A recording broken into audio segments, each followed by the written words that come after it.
আমার ছেড়ে যাওয়ার পর আমি আমার প্রাক্তনকে কখনো দোষারোপ করিনি। প্রাক্তনদের দোষারোপ করতে নেই কখনো। যে মানুষটা একা বাঁচতে শেখার মন্ত্র শিখিয়ে যায় তাকে কখনো দোষারোপ করতে নেই।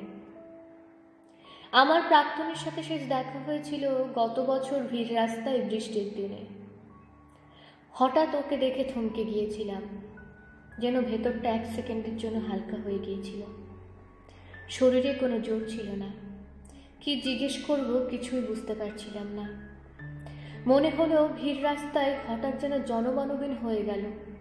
কোথাও কোনো আওয়াজ নেই। চারিদিকে কেমন যেন নিস্তব্ধতার গোঙানি শুনতে পেলাম আমি। বহুদিনের চেনা মানুষটা যখন আবার সামনে এসে দাঁড়ায়, গলার কাছে সে শব্দটা বিঁধে যায়। বুকের ভেতর শীত করে, অথচ কপাল চুইয়ে ঘাম নামে। খুব কষ্টে জিজ্ঞেস করেছিলাম, কেমন আছো? কোনো উত্তর ঠিকভাবে সে দেয়নি।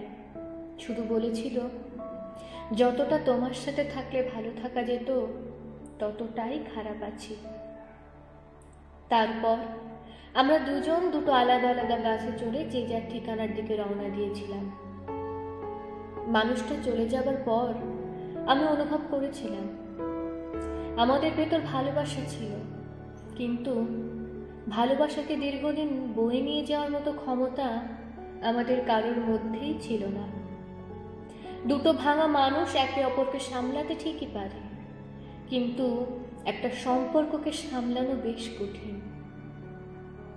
যে সম্পর্কের ভেতর স্নিগ্ধ ভরে ফোটা ফুলের মতো শান্তি নেই, শীতের দুপুরে ছাদে পাতা মাদুরে পিঠ এলিয়ে শুয়ে থাকার মতো আশ্রয় নেই, গরমকালের বিকেলবেলায় বৃষ্টি হলে খটখটে মাটি থেকে যে মন খারাপের গন্ধ বেরোয় সেই গন্ধ লেগে নেই, সন্ধেবেলায় কাজ সেরে ছেলে ঘরে ফেরার অপেক্ষায় উঠোনে বসে থাকা মায়ের চোখে যে প্রার্থনা লেগে থাকে সেই প্রার্থনা নেই, সেই সম্পর্ক দীর্ঘদিন চলতে পারে না, যতই দুটো মানুষ পরস্পরকে ভালোবাসুক না কেন।